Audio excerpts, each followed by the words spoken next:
Hello movie lovers, আমি চলে এসেছি আরও একটা ভয়ানক ইন্দোনেশিয়ান হরর মুভি নিয়ে, যার নাম কুয়াং। মুভির গল্পটা ইন্দোনেশিয়ার এক সত্য ঘটনার উপর বেস্ট করে বানানো হয়েছে। মুভিতে একটি অভিশপ্ত গ্রামকে দেখানো হয়েছে। গ্রামটি কী কারণে অভিশপ্ত হয়েছে সেটা জানার জন্য গল্পটি শেষ পর্যন্ত দেখতে হবে, না হলে কিছুই বুঝতে পারবে না। তো চলো ভুতুরে গ্রামে প্রবেশ করা যাক।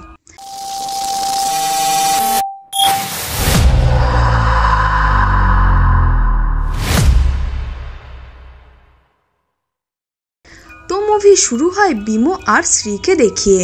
এরা দুজন হচ্ছে ম্যারিড কাপল। বিমো হচ্ছে একজন শিক্ষক, যার কাজের অবস্থা খুব একটা ভালো চলছিল না। এখন বিমোর কাছে একটা কাজের খবর আসে, একটা গ্রামের স্কুলের বাচ্চাদের পড়াতে হবে। বিমো অনেক ভাবনা চিন্তা করে শেষে হ্যাঁ বলে দেয়, কারণ তার কাছে এখন কাজ নেই। এই কাজটা সে হাতছাড়া করতে চায় না, তার এখন টাকার প্রয়োজন।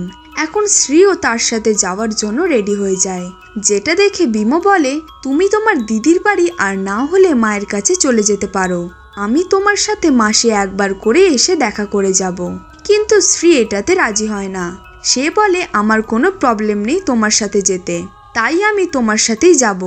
এখন এখানে একজন ট্রাভেল এজেন্ট আসে তার ড্রাইভারের সাথে। ড্রাইভারের নাম হচ্ছে জুনাই। এখন গাড়িতে যাওয়ার সময় জুনাই বিমোকে বলে, তুমি যেখানে যাচ্ছ সেখানে একসময় ভয়ানক বন্যা হয়েছিল, যার কারণে সেখানের অর্ধেক গ্রামবাসী মারা গিয়েছিল।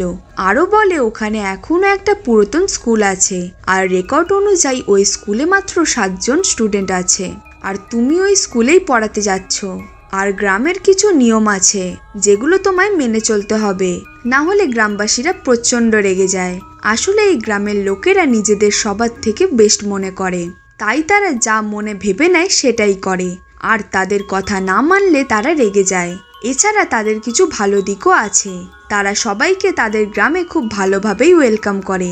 যাই হোক, এখন যেতে যেতে হঠাৎ শ্রী কারোর চিল্লানোর আওয়াজ শুনতে পায়, আর তখন সে একটা উড়ন্ত কাটা মাথাকে দেখতে পায়।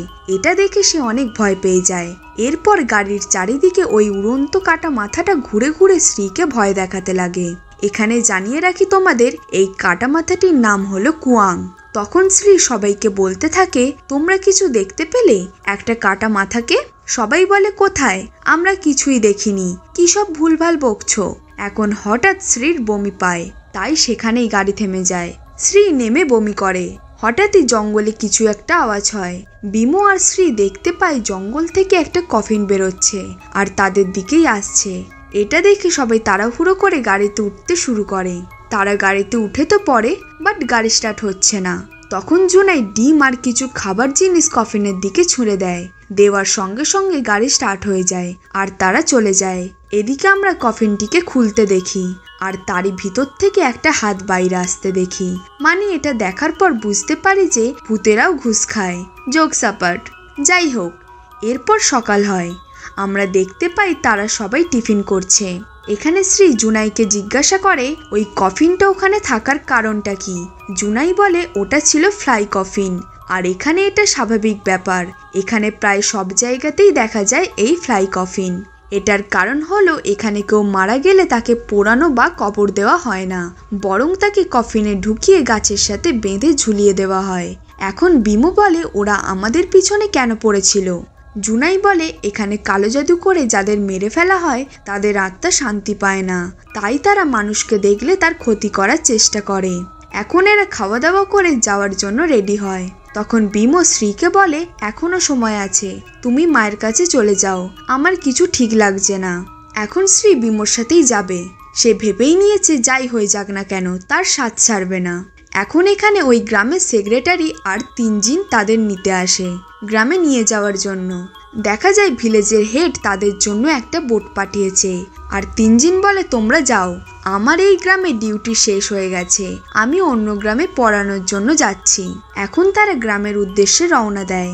এদিকে দেখা যায় ট্রাভেল এজেন্ট আর জুনাইকে 3 জিন জিজ্ঞাসা করে, আসার সময় কিছু হয়নি তো? জুনাই বলে, হ্যাঁ, কুয়াং এসেছিল, যাকে দেখে এরা খুবই ভয় পেয়ে গিয়েছিল। তখন 3 জিন বলে ওঠে, ভয়ের এখনো এরা কিছুই দেখেনি, তবে এবার দেখতে পাবে। এখন বিমো আর শ্রী গ্রামে পৌঁছায়, আর পায়ে হেঁটে গ্রামে প্রবেশ করে। যাওয়ার পথে তারা গাছের উপর ঝুলিয়ে রাখা অনেকগুলো ফ্লাইং কফিন দেখতে পায়, যেটা দেখে শ্রী খুবই ভয় পায় আর বিমো তাকে বুঝিয়ে গ্রামে নিয়ে যায়। এখন গ্রামে পৌঁছে তারা দুজনকে দেখতে পায়, তাই তাদের থেকে জানতে চায় স্কুলের রাস্তাটা কোন দিকে, বাট এরা অনেক বাজে ব্যবহার করে তাদের রাস্তা বলে। এখন এরা স্কুলে পৌঁছায় এবং এখানে তাদের সাথে পরিচয় হয় প্রিন্সিপাল কাসনোর। তিনি তাদের জন্য থাকার ব্যবস্থা করেছে, তাদেরকে ঘরে নিয়ে যায় আর বলে এটাই তোমাদের থাকার জায়গা। এখন সবকিছু বোঝানোর পর তারা সবাই খেতে বসে। এখন কাসনো তাদের গ্রামের সেই বন্যার কথা বলে আর বলে এই স্কুলে 7টাই বাচ্চা আছে, একটা ক্লাসে 3 জন আর একটা ক্লাসে 4 জন। আর এরপরে গ্রামের প্রায় সবাই এই গ্রাম ছেড়ে চলে যায়। এরপর কাসনো আসল কথা বলতে ভুলে গিয়েছিল, সেটা হলো খাওয়া দাওয়ার পর ঘরের আশেপাশে কিছু খাবার ছড়িয়ে দেবে।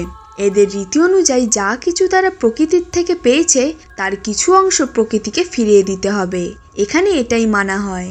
এখন যাওয়ার আগে সে শ্রীর সাথেও কথা বলে, তুমিও চাইলে এখানের বাচ্চাদের পড়াতে পারো, তোমারও ভালো লাগবে আর তুমি একা ফিলও করবে না। শ্রী এটা শুনে হ্যাঁ করে দেয়। এখন বিমো কাসনোকে বাইরে ছাড়তে যায়, ঠিক তখন একটা লেবু পড়ে গিয়ে গড়িয়ে শ্রীর কাছে আসে। শ্রী লেবুটা কুড়িয়ে ভাবতে থাকে এটা পড়লো কিভাবে, আজব ব্যাপার। ঠিক তখন জানলায় এক অশরীরী আত্মাকে দেখা যায়। এরপর বাইরে বিমো কাসনোকে বলে যে যখন গ্রামে আসছিলাম তখন দুজন বৃদ্ধকে দেখেছিলাম, তারা আমাদের দিকে অদ্ভুতভাবে তাকিয়েছিল, ওরা আসলে কারা? এখন কাসনো বলে এদের দুজনের নাম হলো আলাং আর তাম্মি। যবে থেকে এদের বাচ্চা হারিয়ে গেছে তবে থেকে গ্রামবাসীরাও এদের অ্যাভয়েড করতে শুরু করে দেয়, তার কারণ তাম্মি আসলে কালো জাদু করে আর এই গ্রামে বন্যা তার জন্যই এসেছিল। এখন রাতে যখন বিমো আর শ্রী শুয়েছিল তখন কেউ দরজা ধাক্কা দেয়। এদিকে বিমো ভয় পাচ্ছিল, কিন্তু তাও সে চেক করতে যায়। দরজা খুলতেই সেখানে তাম্মিকে দাঁড়িয়ে থাকতে দেখে। এখন তাম্মি কোনো কথা না বলে সোজা ঘরে ঢুকে আসে, এসে শ্রীর পেটে হাত দিয়ে বিড়বিড় করে কিছু বলে, তারপর চলে যায়। কিন্তু এইসব দেখে বিমো আর শ্রী প্রচন্ড ভয় পেয়ে যায়। এখন সকালে যখন বিমো আর শ্রী স্কুলে যাবে তখন কাসনোকে বিমো কাল রাতে সব কথা বলে। কাসনো এটাতে অতটা গুরুত্ব দেয় না, ভয় পাওয়ার কিছুই নেই, চিন্তা করো না, কিচ্ছু হবে না। এখন তারা স্কুলে পড়ানোর জন্য আসে। শ্রী বাচ্চাদের পড়াচ্ছিল, হঠাৎই সে দেখতে পায় ক্লাসে সব বাচ্চারা ভূত হয়ে গেছে। এটা দেখে সে ভয় পেয়ে যায়। এখন শ্রী ঘরে এসে বিমোকে সব কথা খুলে বলে।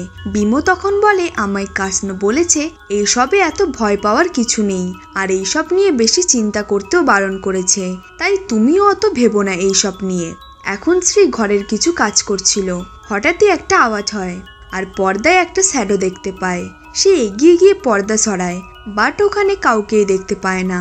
এখন রাতে খাবার সময় শ্রী বিমোকে বলে আমার এখানে থাকতে ভালো লাগছে না, আমার মনে হচ্ছে অল টাইম আমায় দেখছে, আমায় কেউ ফলো করছে। তখন বিমো বলে এইসব তোমার মনের ভুল, এরকম কোনো কিছুই হয় না। আর হ্যাঁ, এটা জেনে রাখো যে আমরা গ্রামবাসীদের রেসপেক্ট করলে তবেই তারা আমাদের রেসপেক্ট করবে, তাই এইসব নিয়ে এত চিন্তা করার কিছুই নেই। এখন পরের দিন স্কুলে বিমো তাম্মিকে ঘোরাফেরা করতে দেখে। তখনই হঠাৎ একটা স্টুডেন্টের চেল্লানোর আওয়াজ আসে, সবাই দৌড়ে যায়। সেখানে গিয়ে দেখে বাচ্চাটি সিলিং ভেঙে উপরে উঠে যাচ্ছে। এটা দেখে বিমো তাকে নিচে নামাতে যায়, কিন্তু এখানে সে দেখতে পায় মেয়েটি পজেস্ট হয়ে গেছে, তার সাথে সে বিমোকে হর্নও করছে। এখন বিমো ভয় পেয়ে নিচে নেমে আসে। ঠিক তখন শ্রী জোরে চেল্লাতে থাকে। বিমো সেখানে গিয়ে দেখে দরজা লক হয়ে গেছে আর সব বাচ্চারা এখন ভূতে পরিণত হয়ে গেছে। এখন সব পজেস্ট বাচ্চারা শ্রীর পেটের দিকে তাকায় আর তার দিকে আসতে থাকে আর বলতে থাকে বলিদান বলিদান। এখন এটা দেখে শ্রী অজ্ঞান হয়ে যায় আর তার সাথে সাথেও বাচ্চারা অজ্ঞান হয়ে পড়ে যায়। সিন শিফট হয়। এখন রাতে শ্রী শুয়েছিল, হঠাৎ সেখানে কুয়াং চলে আসে আর এখানে বোঝা যায় কুয়াং আসলে তাম্মি। শ্রী ভয় চেল্লাতে থাকে আর চেল্লানো শুনে সেখানে বিমো চলে আসে আর তাকে সামলে নেয়। এখন পরের দিন কাসনো বাড়িতে আসে বিমোর সাথে কথা বলতে। কাসনো বলে আগের দিনের ঘটনার পর বাচ্চারা অনেক ভয় পেয়ে গেছে, তাই আজ স্কুল বন্ধ থাকবে। কাসনো শ্রীর কথাও জিজ্ঞেস করে যে সে কেমন আছে আর বলে তোমাদের দুজনকে ভিলেজের হেড ডেকেছে দেখা করার জন্য। এখন এটা শুনে দুজনে ভিলেজের হেডের সাথে দেখা করতে চলে যায়। এখানে হেড তার ওয়াইফের সাথে দুজনের পরিচয় করায়। হেডের ওয়াইফের নাম হলো মিনা। মিনা কালো জাদু করে এবং সে এই কাজ বহু বছর ধরে করছে। এখন মিনা শ্রীকে জিজ্ঞেস করে তোমার কি হয়েছে। এটা বলে সে শ্রীর হাত তার নিজের হাতের উপর রাখে আর জানতে পারে শ্রী প্রেগনেন্ট। এটা শুনে বিমো অনেক খুশি হয়, কিন্তু ভিলেজের সেক্রেটারি চেল্লে ওঠে আর বলে এটা তোমাদের দুজনের বলা উচিত ছিল আগে থেকে। এটা শুনে শ্রী বলে ওঠে কেন, কি হয়েছে, ব্যাপারটা কি আমাকে খুলে বলো। তখন হেড বলে দূরের কোনো এক আইল্যান্ড থেকে এক মেয়ে আসবে আর তার পেটের বাচ্চা আমাদের এই গ্রামে থাকা ডিমনের সাথে মিলে গ্রামের সবাইকে মেরে দেবে, আর এটা হচ্ছে আমাদের গ্রামের ভবিষ্যৎবাণী। তখন মিনা বলে চিন্তার কিছু নেই, আমি কোনো না কোনো উপায় বার করে নিচ্ছি এবং কিছু গাছের পাতাকে ফুটিয়ে আনতে বলে, কারণ সে যখন বশীকরণ করতে চলেছে ঠিক তখন শ্রী অজ্ঞান হয়ে পড়ে যায়। আর যখন সে ওঠে তার গোটা শরীর কালো আর চোখ দুটো ভয়ানক হয়ে গিয়েছিল আর সে যন্ত্রণায় ছটফট করতে থাকে। আর এদিকে মিনা মন্ত্র পড়তে থাকে। এদিকে বাইরে আকাশের অবস্থা খারাপ হতে থাকে, চারিদিকে কালো মেঘে আকাশ ঢেকে যাচ্ছে আর এদিকে ঘরের ভিতর ভুতুড়ে কাণ্ড চলছে। এখন মিনা যা হোক করে মন্ত্র পড়ে শ্রীকে শান্ত করে আর সেই ফুটন্ত জল নিয়ে এসে তাকে খাইয়ে পুরোপুরি ঠিক করে দেয়। এখন বাইরে এদের মধ্যে আলোচনা চলছে, এইসব কিছুর পিছনে তাম্মিরই হাত আছে, আমাদের কিছু একটা করতেই হবে, না হলে তাম্মি তার পুরো শক্তি দিয়ে আমাদের উপর অ্যাটাক করে দেবে। এরপর তারা বেরিয়ে পড়ে তাম্মির বাড়ির উদ্দেশ্যে, কিন্তু সেখানে কাউকেই দেখতে পায় না। আর এদিকে শ্রীকে নিয়ে বিমো ঘরে চলে যায়। তিনজিনও এই গ্রামে চলে এসেছে, সে এই গ্রামেরই ছেলে, সেও ছোটখাটো কালো জাদু করে। এখন তিনজিন সব কথা শোনে, এখনো পর্যন্ত যা যা হয়েছে। সে বলে আমি স্কুল ছাড়ার আগে স্কুলের চারিদিকে সুরক্ষা কবচ বেঁধে দিয়ে গিয়েছিলাম, তারপরেও এত কিছু হচ্ছে, তার মানে আত্মাটি কোনো সাধারণ আত্মা নয়, সে অনেক শক্তিশালী। এখন এখানে তিনজিনের কাছে রিয়েল কুয়াংয়ের একগোছে চুল ছিল, সে সবাইকে দেখায় আর বলে এই চুল আমি পেয়েছি যখন আমার বউ আর বাচ্চাকে কুয়াং মেরে ফেলেছিল আর বিছানায় এই চুল পড়েছিল, সেই তবে থেকে আমার কাছে এই চুল আছে। যতক্ষণ না আমি কুয়াংকে মারছি ততক্ষণ আমার শান্তি নেই। এখন এই সব শুনে বিমো অনেক ভয় পেয়ে যায় আর তিনজিনকে বলে তুমি আজ রাতেই আমার এখান থেকে বেরোনোর ব্যবস্থা করে দাও, আমি চলে যাব। আর সে শ্রীকে নিয়ে চিন্তা করতে থাকে। এখন বিমো ঘরে এসে এখান থেকে চলে যাওয়ার জন্য রেডি হচ্ছিল, হঠাৎ সেখানে তিনজিন আসে। সে বলে আজ রাতে বোট চলছে না, তোমরা কাল সকালে যেতে পারো, আজকের রাতটা যা হোক করে কাটিয়ে নাও, আমি তোমার ঘরের চারিদিকে সুরক্ষা কবচ বেঁধে দিয়েছি, যাই হয়ে যাক না কেন ঘর থেকে বাইরে বেরোবে না। এটা বলে সে চলে যায়। তার কিছুক্ষণ পরেই শুরু হয়ে যায় খুটকাট শব্দ। বিমো জানালা খুলে দেখতে গেলে দেখতে পায় কুয়াং উড়ে বেড়াচ্ছে, যেটা দেখে তারা প্রচন্ড ভয় পেয়ে যায়।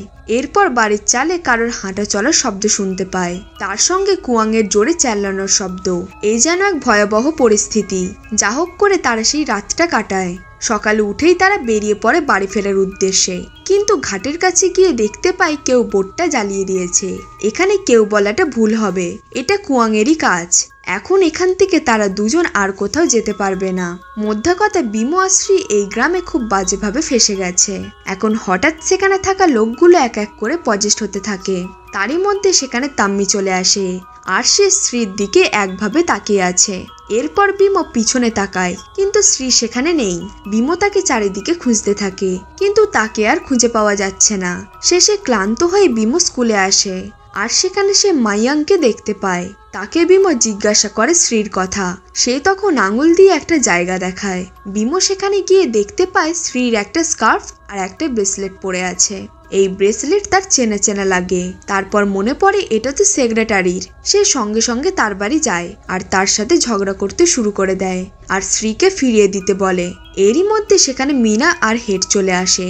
বিমো এখানে সেক্রেটারির হাতের ব্রেসলেট দেখায় আর বলে এটা তোমার, আমি জানি, আর তুমি আমার শ্রীকে লুকিয়ে রেখেছো। কিন্তু এদিকে দেখা যায় সেক্রেটারির হাতের ব্রেসলেট তার কাছেই আছে। তখন বিমো ভাবতে থাকে তাহলে এটা কার। তখন তার মনে পড়ে এই একই ব্রেসলেট সে তিনজিনের হাতেও দেখেছে। তখন সে বলে এটা তাহলে তিনজিনেরই কাজ। মিনা তখন বলে ওঠে শ্রীকে তাহলে তিনজিনই কিডন্যাপ করেছে, তাহলে ঘাটের নৌকা জ্বালানোটা তারই কাজ। তিনজিনই তাহলে তাম্মি সাহায্য করছে। এখন শ্রীকে খোঁজার জন্য মিনা একটা কালো জাদু করে আর এক ধরনের ধোঁয়া তৈরি করে। সেই ধোঁয়া তাদেরকে শ্রীর কাছে নিয়ে যেতে লাগে। যখনই সবাই শ্রীর কাছে আসে তখন কুয়াং সবাইকে হর্ন করতে শুরু করে। এদিকে বিমো শ্রীকে খুঁজে পেয়ে যায়, কিন্তু তার কোনো জ্ঞান ছিল না। এখন শ্রীকে সবাই মিলে তুলে জঙ্গলে থাকা একটা ছোট্ট ঘরে নিয়ে যায়। এখন মিনা একটি রিচুয়াল করে শ্রীর প্রাণ ফিরিয়ে নিয়ে আসে।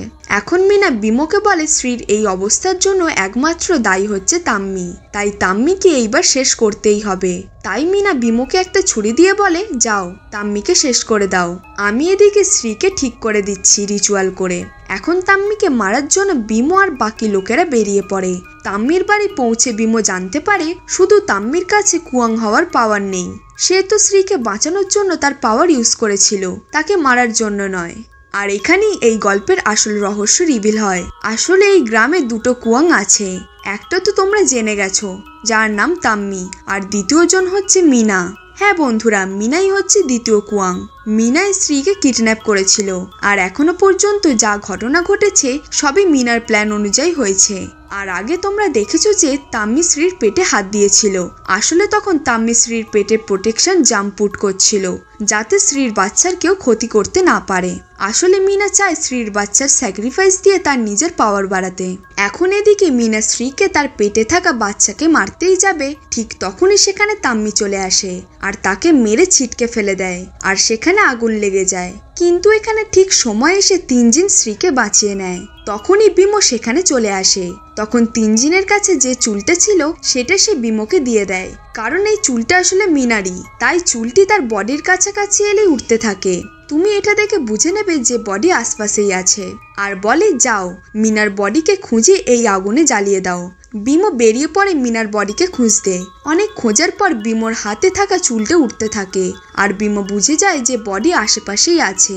এখন মিনার বডি সে পেয়ে যায়। বডিকে তুলে সে আনতেই যাবে, ঠিক সেই সময় সেখানে কিছু মরা লাশ জেগে ওঠে। আসলে এই লাশগুলো মিনার বডিকে প্রোটেক্ট করছিল। বিমো এখানে অনেক লড়াই করে তার বডিকে সেই জ্বলন্ত ঘরের কাছে নিয়ে আসে এবং বডিকে আগুনে ফেলে দেয়, যার কারণে কুয়াং মিনার শক্তি কমজোর হতে থাকে। সে উড়ে এসে দেখতে পায় তার বডি আগুনে জ্বলছে। এখন সে কমজোর হয়ে পড়েছে, তাই সে মাটিতে পড়ে যায়। আর এদিকে বিমো একটা পাথর তোলে আর মিনার হার্টে মেরে তাকে মেরে ফেলে। আসলে কুয়াংদের হার্টে আঘাত করে দিলে কুয়াংরা মরে যায়। যাই হোক, এখন সকাল হয়। এখন সব স্বাভাবিক, কারোর মধ্যে কুয়াংয়ের ভয় নেই, কারণ কুয়াং মারা গেছে। এখন দেখা যায় তাম্মি এখনো শ্রী আর তার বাচ্চাকে প্রোটেক্ট করছে। ভয়াবহ গল্পটি এখানেই শেষ হয়। গল্পটি ভালো লাগলে একটা লাইক করে দাও। বন্ধুরা, এরকম আরো ইন্দোনেশিয়ান হরর মুভি দেখার জন্য চ্যানেলটিকে সাবস্ক্রাইব করো। দেখা হচ্ছে বন্ধুরা পরের গল্পে।